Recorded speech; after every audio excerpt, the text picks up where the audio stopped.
Selamu alaikum wa rahmetullahi wa barakatuh. Rikthehemi edhe një herë miq të dashur në pjesën e dytë të këtij transmetimi të drejtë për drejtë në valët e radio televizionit Pendimi.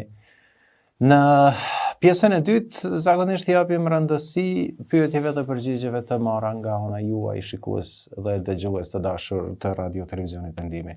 Ky është emisioni Drita e së vërtetës. Pyetjet tuaja mund vinë në numrin e telefonit plus 383 45 471 848. Mund të dërgoni me anë të shkrimit pyetjet e juaja, për arsye teknike sot nuk do të arrijmë të pranojmë telefonata, shpresoj të na i bëni halal, por me lejen e Zotit që nga emisioni i ardhshëm do të vazhdojmë edhe të presim edhe telefonata. Por sot ma dërgoni me shkrim pyetjen tuaj, të jetë me anë të mesazhit në Viber ose tek rubrika dërgo mesazh në web faqen e radio televizionit Pendimi, që ti vëm një rëndësi edhe pyetjeve, shqetësimeve, kërkesave tuaja, të përpiqemi që së bashku me Hoxhën t'i japim sa më shumë përgjigje. Allahu shpërblet që ndodhesh me neve edhe në këtë pjesë të dytë të programit. Shumë këndësi. Me herë doja që të nisnim me një pyetje të një shikuesit ton që na e ka dërguar me anë të shkrimit, edhe na drejtohet me një po them kërkesë ndoshta për namazin. Thotë a pranohet namazi nëse nuk e kemi përqendrimin shumë të madh gjatë faljes së atij namazi. A pranohet namazin nëse nuk e kemi përqendrimin. E qartë, nëse jemi të koncentruar në kuptim. Siç e dini, namazi është prej atyre obligimeve që kërkohet kryet në mënyrën se siç na është përshkruar në hadithet e pejgamberit alayhi salatu wassalam. Pra që edhe qëndrimi, edhe kryerja e rukues dhe sejdës, por edhe përqendrimi, vëmendja gjatë namazit duhet të jenë ashtu siç kërkohet në mënyrë që një namaz të jetë i pranuar. Prandaj ka në disa tekste, në disa hadithe më saktë që njeriu falet dhe nga namazi i tij pranohet 1/10, 2/10, 3/10, 4/10, 5/10, varësisht se sa e ka pasur përqendrimin e tij në namaz. Pra, për atë kohë sa ke qenë i përqendruar, ajo pjesë pranohet, për pjesën tjetër nuk kesh problem. Obligimi ndoshta mund të kryhet, mirë po nuk do të kesh problem. Madje doja që shikuesit dhe dëgjuesit ta kenë të qartë se ne në namaz jemi të lidhur me Zotin. Dhe do të ishte mungesë respekti që të shpërqendrohemi, nga se përderisa askush dhe asgjë nuk ka më shumë vlerë se sa Zoti, atëherë çfarë na bën që ne mos e kemi vëmendjen tek ai. Prandaj le t'i kushtojmë rëndësi e para dhe shumë rëndësi anës fizike. Pra jo ta kryejnë në rukun dhe sejdën ashtu siç ju vjen atyre më lehtë, por ashtu siç kërkohet, të jenë të fokusuar tek mënyra e leximit, tek dhikrit që bëhet gjatë namazit, dhe sigurisht që ta kenë vëmendjen tek ajo që lexojnë, thjesht ta mendojnë veten e tyre se janë para Zotit. Dhe përderisa ne nëse qëndrojmë para dikujt, mundohemi që të jemi të kujdesshëm, të vëmendshëm, atëherë përderisa jemi në namaz dhe jemi para Zotit, duhet ta kemi vëmendjen më të madhe. Një tjetër pyetje që pak a shumë ndërlidhet edhe me këtë të parën, thotë a ka ndonjë shenjë që na tregon se na është pranuar namazi nga i Madhi Allah?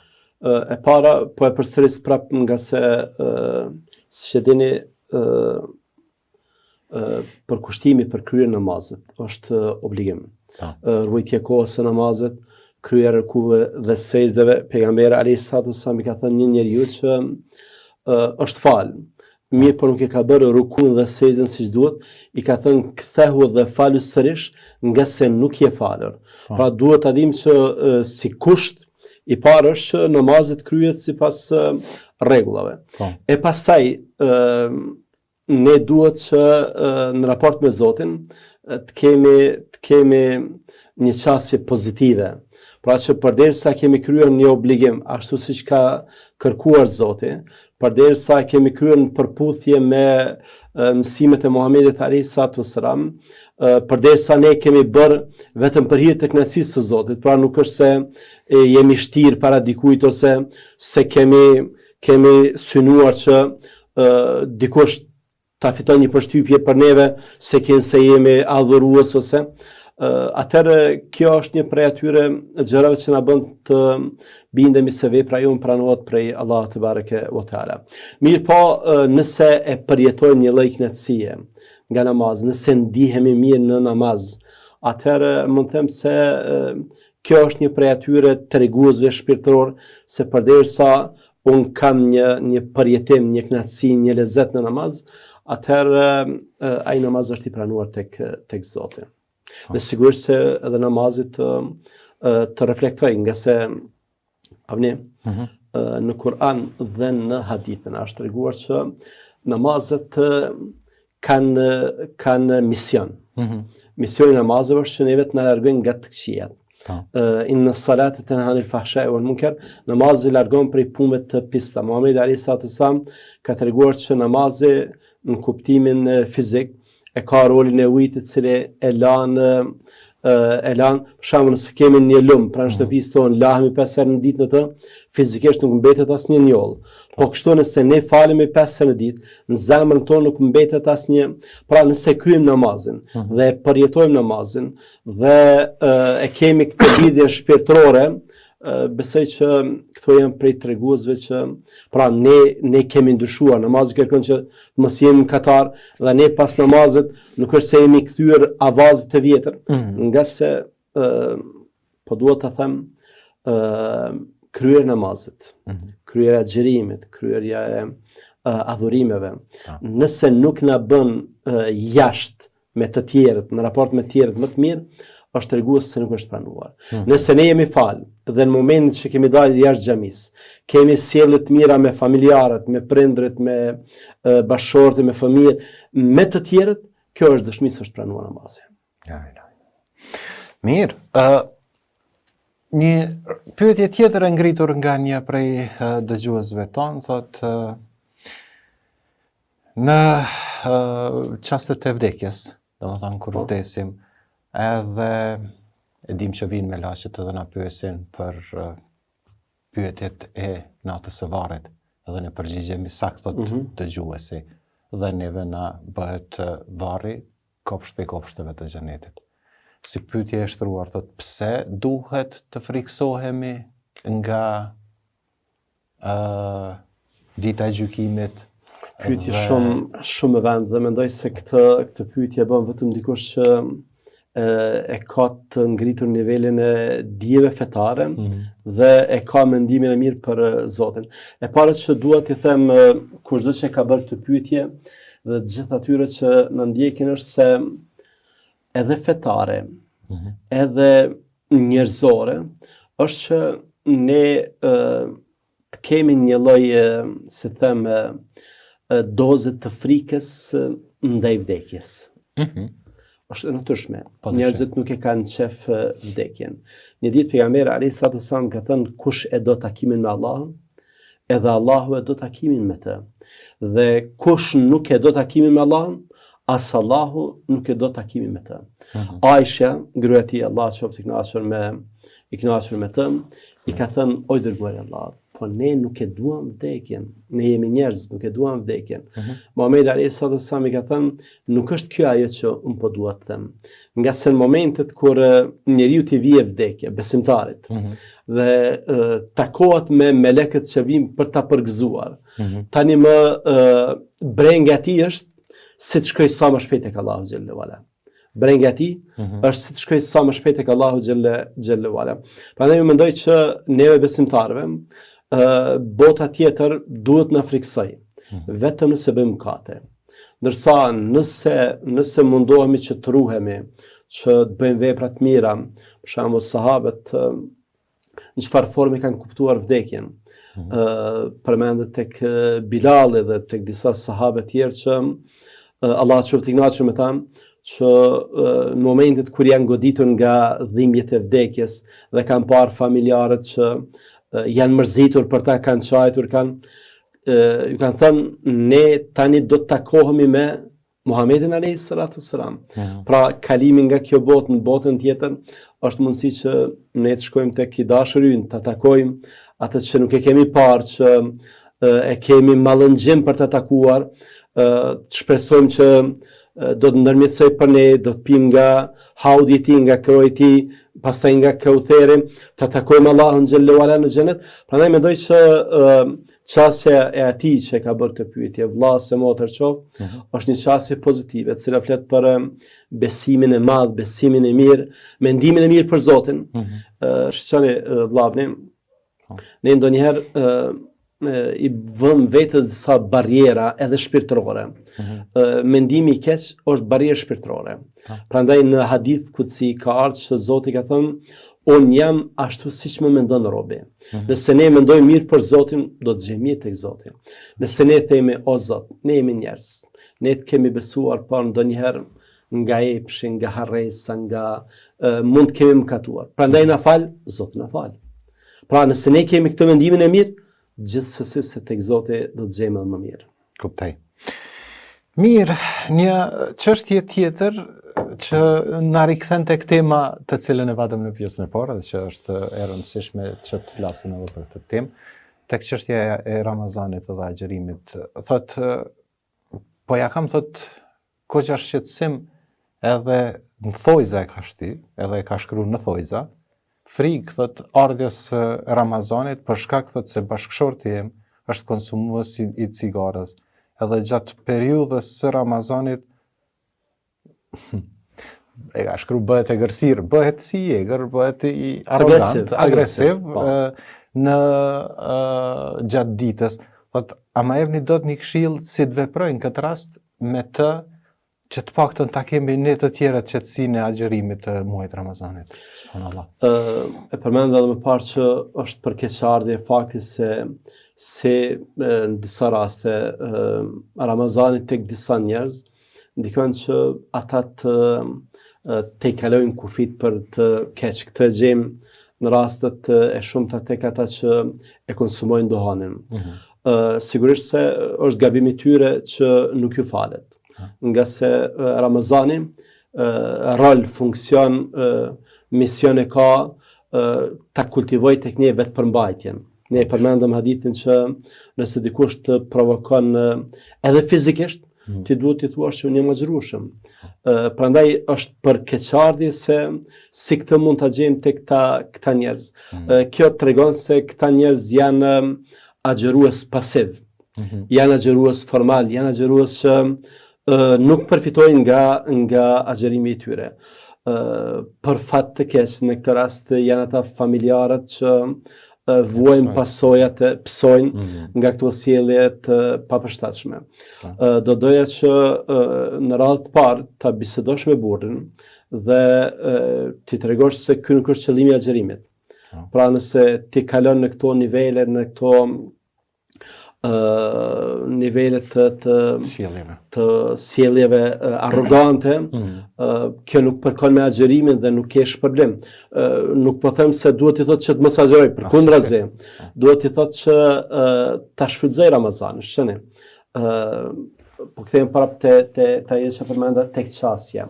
Jo vetëm në raport me Zotin, edhe me veten dhe me të tjerët. Na duhet që të përfitojmë nga mundësia që adhurimin t'ju ofrojmë si diçka që i shëron. Ti thot burrit që duhani është jo vetëm fetarisht, por edhe nga aspekti mjekësor, edhe nga ekonomik madje, është diçka që dëmton shumë. Prandaj nëse mendon që për hir të Zotit në radhë të parë, e pastaj për hir të shëndetit tënd, për hir të familjes sate, nëse mendon që ta bash një shkputje të përhershme me këtë haram, ja tani në Ramazan e ke mundsinë. Prandaj mendoj që edhe gruaja, por edhe ndonjë familjar tjetër, për shembull nëse ka ndonjë vëlla, ose ndonjë prind, ose ndonjë mik, ose ndonjë hoxh, ose dikë çënje, është mirë që ti flet në mënyrë që ta braktis këtë zakon të le të jetë i durueshëm, le të le ta bëjmë më të mirën e mundshme, në mënyrë që të mos kalojnë atë që mund ta klasifikoj si agjerues që përfiton nga agjerimi vetëm urinë dhe etjen. Mirë, të mbetemi tek pyetja e fundit, me që jemi në minutat e fundit edhe të këtij transmetimi, që ka të bëj me një hall dhe një shqetësim të një dëgjuesi, të paktën nga përshkrimi i pyetjes. Thotë, desha të pyes, thotë, i nderuar Hoxh, si është halli që nuk po arri të jem, thotë, falës i 5 kohëve të namazit. Gëzohem, thot, kur vje Ramazani, se gjatë Ramazanit, thot, falem. Por si të përfundon Ramazani, thot, prap nuk po arri të falem në 5 kohë namaze, ose i falit disa prej tyre gjatë ditës, edhe gjumat asnjëherë, thot, nuk i lë, por tek të qenurit i rregullt në namazin nuk po mund të jem i tillë. A mund të më ndihmoni me ndonjë këshill ose përgjigje? Zoti shpërbleft, është shumë e dobishme kur dikush është i korrekt me vetveten dhe përshkruan problemin tamam pa ikur realitetit. Ky është realiteti i tij dhe mendoj që fakti që e ka përshkruar kësaj, ku edhe kërkon një zgjidhje. Sigurisht se kjo punë është gabim i madh shumë.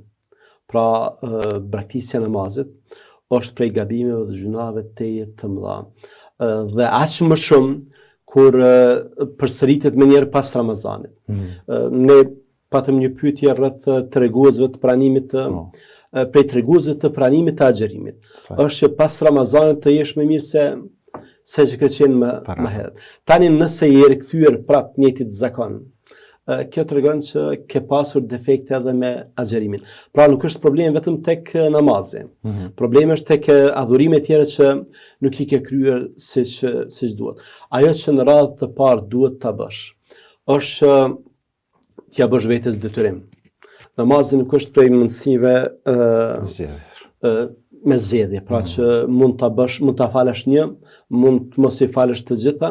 Namazi është obligim, madje namazi është shtylla e dytë e Islamit. Namazi është më më rëndësishme se agjerimi. Namazi është më më rëndësishme se zakati, më më rëndësishme se sa haxhi. Namazi është shtylla, prandaj ne nuk gjejmë në Kur'an dhe në hadithe tekste që e trajtojnë më ashpër lënien e ndonjë adhurimi se sa lënien e namazit. Pra duhet t'ja kujtosh vetes sate se kjo që je duke bërë është shumë e rrezikshme. Është shumë e rrezikshme dhe mund të ketë pasoja ndoshta sot nuk i fal gjitha namazet, mirë po nëse vazhdon kështu mund t'i lësh gjitha më vonë e pastaj kjo tjetë shkatruese. Për ta bërë këtë gjë, pra për t'ju kthyer namazeve, përveç këtyre çështjeve që janë namazi është doktrinë. Namazi është doktrinë, namazi ndonse bën pjesë në këtë fushën e detyrave praktike, detyrave fizike, namazi është doktrinë.